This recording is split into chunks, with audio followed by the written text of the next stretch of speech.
Hello friends, welcome to market Gyan channel. Axis bank जो कि private sector में काफ़ी दिग्गज बैंक माना जाता है, उसने अपने फोर्थ क्वार्टर के रिजल्ट्स पब्लिश कर दिए हैं। आइए देखते हैं कंपनी का परफॉर्मेंस फोर्थ क्वार्टर में कैसा रहा। क्योंकि ये एक बैंकिंग कंपनी है तो इसका इंटरेस्ट सबसे मेन जो इनकम का सोर्स होता है, उसका ट्रेंड कैसा रहा है क्वार्टरली और ईयरली बेसिस पे ये जानना, और इसके साथ साथ बैंक है उसके एनपीए में कैसा ट्रेंड देखा गया।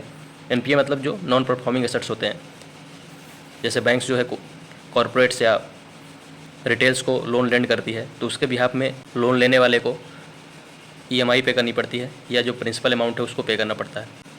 तो अगर ये लोन वाला अमाउंट अगर 90 डेज़ तक कोई भी इंडिविजुअल नहीं पे करता है तो उस एसेट को, जो कि बैंक के लिए एसेट हुआ, उसको बैंक एनपीए घोषित कर देती है, मतलब नॉन परफॉर्मिंग एसेट बोल देती है। तो अगर उसमें डिक्रीज माना जाता है तो बैंक के लिए अच्छा परफॉर्मेंस माना जाएगा।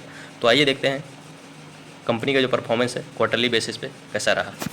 तो प्रेजेंट क्वार्टर में अगर देखें तो जो कंपनी का इंटरेस्ट अर्न है 31,242 करोड़ का है, जबकि लास्ट क्वार्टर में जो कंपनी का इंटरेस्ट अर्न था 30,953 करोड़। यहाँ पे इंटरेस्ट अर्न में फ्लैट देखा गया है, मतलब कुछ खास चेंजेस नहीं है। 31,000 करोड़ के आसपास का लास्ट क्वार्टर में भी था और इस क्वार्टर में भी 31,242 करोड़ के आसपास का इंटरेस्ट अर्न है। वहीं अगर लास्ट ईयर सेम क्वार्टर में देखें तो वहाँ पे कंपनी का जो इंटरेस्ट से इनकम जनरेशन था वो 29,224 करोड़ का था। तो यहाँ पे लगभग 7% के आसपास का इंटरेस्ट अर्न में इंक्रीज देखा गया है ईयरली बेसिस पे, जबकि क्वार्टरली बेसिस पे ये इंक्रीज फ्लैट रहा है, मतलब कोई खास चेंजेस देखने को नहीं मिले हैं। इसके बाद अगर कंपनी के टोटल इनकम की बात की जाए तो प्रेजेंट क्वार्टर में कंपनी की टोटल इनकम है 38,022 करोड़ की, जबकि लास्ट क्वार्टर में जो कंपनी की इनकम थी 36,926 करोड़ की। तो क्वार्टरली बेसिस पे अगर देखा जाए तो कंपनी की इनकम में लगभग 3% के आसपास का जंप है, जबकि अगर इसको कंपेयर करें लास्ट ईयर सेम क्वार्टर से तो वहाँ पे कंपनी का जो इनकम था 35,990 करोड़ का। तो ईयरली बेसिस पे अगर देखें तो कंपनी का रेवेन्यू जनरेशन लगभग 5.6% के आसपास इंक्रीज हुआ था। इसके बाद अगर कंपनी के एक्सपेंडिचर की बात की जाए तो प्रेजेंट क्वार्टर में जो कंपनी का एक्सपेंडिचर है 27,269 करोड़ का, जबकि लास्ट क्वार्टर में भी कंपनी का एक्सपेंडिचर ज़्यादा था, इससे 26,392 करोड़ का। तो एक्सपेंडिचर जो है कंट्रोल होते हुए दिखे क्वार्टरली बेसिस पे। अगर इसको कंपेयर करें लास्ट ईयर सेम क्वार्टर से तो वहाँ पे जो कंपनी का एक्सपेंडिचर था 25,454 करोड़ का। तो यहाँ पे ईयरली बेसिस पे तो कंपनी का जो एक्सपेंडिचर है वो इंक्रीज हुआ है, बट क्वार्टरली बेसिस पे कंपनी ने अपने एक्सपेंडिचर्स को कंट्रोल किया है। इसके बाद अगर कंपनी के नेट प्रॉफिट की बात की जाए तो प्रेजेंट क्वार्टर में नेट प्रॉफिट है 7,117 करोड़ का, जबकि लास्ट क्वार्टर में जो कंपनी का नेट प्रॉफिट था 6,303 करोड़ का। तो क्वार्टरली बेसिस पे जो कंपनी का प्रॉफिट है वो लगभग 13% के आसपास इंक्रीज होते हुए दिखा है, जबकि इसको अगर कंपेयर करें लास्ट ईयर सेम क्वार्टर से तो वहाँ पे जो कंपनी का प्रॉफिट था 7,129 करोड़। प्रॉफिट है ईयरली बेसिस पे फ्लैट रहा है, मतलब कोई खास चेंजेस देखने को नहीं मिला है, बट क्वार्टरली बेसिस पे कंपनी के प्रॉफिट में लगभग 13% के आसपास का इंक्रीज देखने को मिला है। इसके बाद अगर कंपनी के अर्निंग्स पर शेयर की बात की जाए तो प्रेजेंट क्वार्टर में कंपनी का ईपीएस 22.99 का है, जबकि लास्ट क्वार्टर में कंपनी का ईपीएस 20.37 का था। तो यहाँ पे कंपनी का ईपीएस इंक्रीज होते हुए दिखा है क्वार्टरली बेसिस पे, और ईयरली बेसिस पे अगर देखें तो वहाँ पे भी कंपनी का ईपीएस 23.11 का था, जबकि अभी भी प्रेजेंट क्वार्टर में भी कंपनी का ईपीएस 23 के आसपास ही है।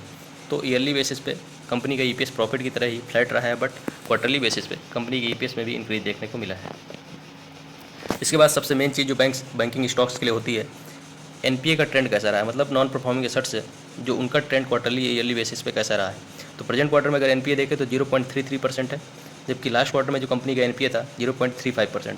तो एनपीए डिक्रीज होते हुए दिखा है यहाँ पे क्वार्टरली बेसिस में, जो कि एक बैंकिंग स्टॉक के लिए काफ़ी अचीवेबल मोमेंट होता है कि उसने अपने एनपीए डिक्रीज कर दिया है।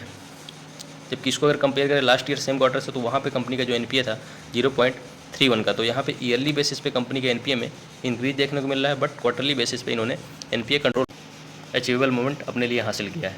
इसके बाद अगर कंपनी के सेगमेंट रेवेन्यू की बात की जाए तो ट्रेजरी से इनका जो रेवेन्यू जनरेशन है 7,162 करोड़ का है, जबकि कॉर्पोरेट लेंडिंग से इनका जो रेवेन्यू जनरेशन है वो 11,717 करोड़ का है। और रिटेल बैंकिंग में अगर देखा जाए तो इनका 36,277 करोड़ का रेवेन्यू जनरेशन है, मतलब मेजर जो इनका रेवेन्यू जनरेशन है वो रिटेल बैंकिंग से ही आता है। उसमें से डिजिटल बैंकिंग से 9,000 के आसपास और अदर रिटेल बैंकिंग से 27,000 के आसपास का रेवेन्यू जनरेशन होता है, और अदर जो बैंकिंग बिजनेसेस हैं उनसे 1,700 करोड़ के आसपास का रेवेन्यू जनरेशन होता है। मतलब मेजर जो रेवेन्यू जनरेशन है वो रिटेल बैंकिंग है, उसके बाद कॉर्पोरेट बैंकिंग में 11,700 के आसपास का रेवेन्यू जनरेशन है, फिर ट्रेजरी से जो कि इनका थर्ड लार्जेस्ट रेवेन्यू जनरेशन का सेगमेंट है।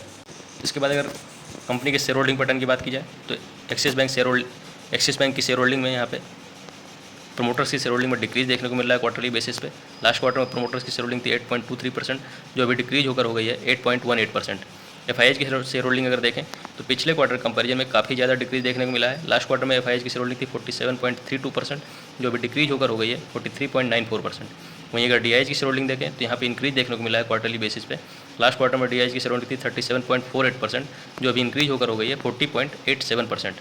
तो क्वार्टरली बेसिस पे अगर शेयर होल्डिंग के जो पैटर्न है उसमें देखें तो प्रमोटर्स की शेयर होल्डिंग में यहाँ पर डिक्रीज है, एफआईआईज की शेयर होल्डिंग में डिक्रीज है और डीआईएच की शेयर होल्डिंग में क्वार्टरली बेसिस पे इंक्रीज देखने को मिला है।